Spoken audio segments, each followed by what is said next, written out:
हम राजनीति में तो बट रहे हैं। कोई ये जाति का, वो जाति का, वो जाति का, ये जाति का हम करके क्या कर रहे हैं? आपस में ही द्वेष फैला रहे हैं। लेकिन आपने कभी देखा कि उन नेताओं के बच्चे गरीब महादलित का टाइटल लगा करके चुनाव जीतेंगे और जाएंगे अमेरिका, लंदन, 50-50 करोड़ के कारों में घूमेंगे, लेकिन उनके उनके कौम के जो लोग रहते हैं वो देखो क्या करते हैं। वो लोग बेचारे धरता प्रदर्शन लेकर के मारने, दौड़ने, तोड़ने पहुंचेंगे, पुलिस पकड़ेगी, जेल में डालेगी, पूरी जिंदगी जेल में। तो जातिवादी नशा नहीं, हमारे देश में विकास और समाज को सुधार के लिए एक विशेष योजना चलानी चाहिए। जातिवादी में नहीं पड़ना चाहिए। हमारे यहाँ जातिवादी वर्ण थी ही नहीं। हमारा देश किसी दूसरे देश के ऊपर आक्रमण नहीं करता था। नतीजा ये था कि हमारी जो वर्ण व्यवस्था थी उससे हमारी इकोनॉमिक ग्रोथ करती थी। सोनी का सोनी, आप फॉरेन में देख लीजिए, वहाँ की औरत सोना क्यों नहीं पहनती? शायद वहाँ कलाकार ही नहीं थे। हमारे यहाँ सोनी लाखों बरस, हजारों बरस से थे, इसलिए औरत हमारे यहाँ सोना पहनती थी। मिट्टी के घड़ा बनते थे, पत्तल दोने बनते थे, धोबी होते थे, कुम्हार होते थे, अलग अलग वर्ण व्यवस्थाएं होती थी। वो लोग मिलकर हमारे देश को इकोनॉमिक चलाते थे। उनको ये नहीं पता था कि आगे चल के वोट राजनीति के लिए इतना द्वेष फैला दिया जाएगा। आप इस पॉइंट को समझिए। रोज राजनीति के लिए अलग अलग चीजें हमारे यहाँ बोली जाती हैं, जो कि ये व्यवस्थाएं नहीं थी। तो इसलिए हम लोग कभी छुआछूत मानते ही नहीं हैं। पता नहीं लोग किस कहते हैं। कभी यहाँ देखिए, यहाँ जितने भी सेवा करने वाली आश्रमों में आएंगे वो अक्सर कौन है? निषाद राज वाले हैं। जितने कैंप पे आप देखेंगे वहाँ साफ सफाई के ज्यादा करके जिम्मेदारी वही करते हैं। तो हम लोग कैसे छुआछूत मानते हैं? यहाँ सफाई कर्मचारी जितने भी आते हैं ये पिछले वर्ग से होते हैं। ये सब वहाँ साफ सफाई करेंगे, यहाँ आकर के लाइन में बैठ के खाना खाएंगे। उसमें अलग अलग महादलित होते हैं। राजनीति की भी क्या देना? दलित, महादलित, पिछड़ा, अति पिछड़ा, वारे राजनीति। तो हमारे यहाँ वर्ण व्यवस्था थी ही नहीं। वही राजा अलग अलग जात से निकाल करके अपना मंत्रिमंडल बनाता था वो। तो आज कैसे हम लोग राजनीति में पढ़ के जातिवादी को तोड़ रहे हैं?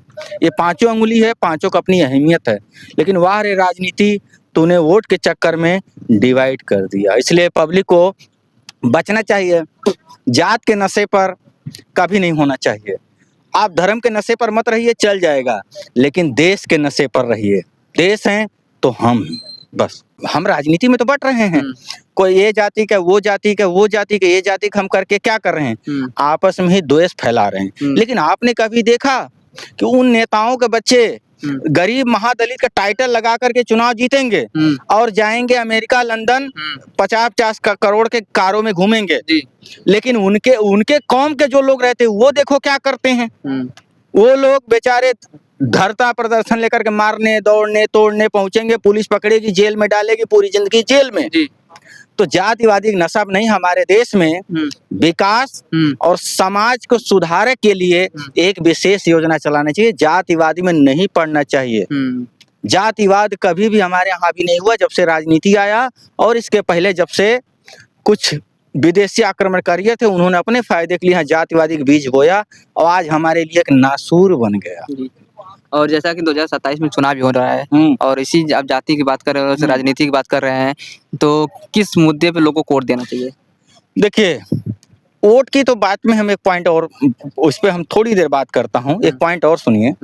हमारे यहाँ जैसा कुछ कौम है वो क्या कहती हैं कि मैं भूखे नंगे रह लूंगा, मैं वोट उसी को देंगे, मैं वोट उसी को देंगे, और उन्हीं का शोषण करके पिछले 70 सालों में, 65 सालों में उनको भिखारी बनाए रहे, फिर भी उन लोगों का आंख नहीं खुला। जातिवादी के नशे में वो चूर हैं। रही योगी बाबा की बात, तो देखिए हम तो उन्हीं के पंथ के हूँ, इसलिए अगर हम कुछ बोलूंगा तो राजनीति में घसीट लिया जाऊंगा।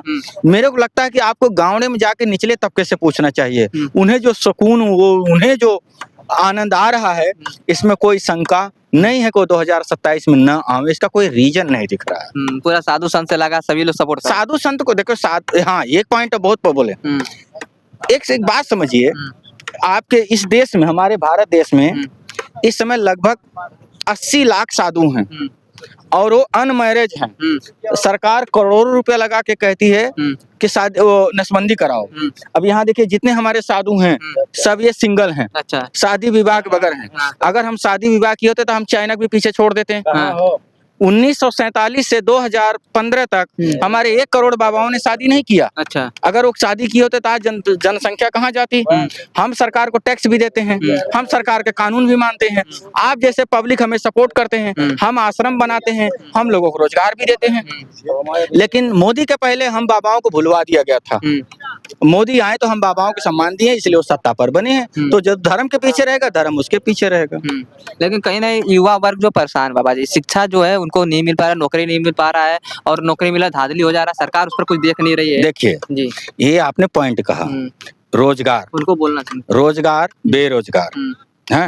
ये तो बेरोजगार आपने कम्युनिस्टों वाली बात बोल दिया कि बहुत बड़ी बड़ी फैक्ट्रियां कानपुर में थी, यहाँ थी। उन्होंने बोला कि मालिक को हम कमा के देते हो, कार से चलता है, चलो मालिक को धरना दूं। वो बेचारे सब नाराज होकर चले गए गुजरात। अब यूपी वाले हो गए ठन। लेकिन यूपी में प्रोजेक्ट बन रहे हैं जो हजारों हजारों को साथ साथ में नौकरी दे रहा है। फैक्ट्री बन रहा है, रोड बन रहा है, रेलवे बन रहा है, एयरपोर्ट बन रहा है।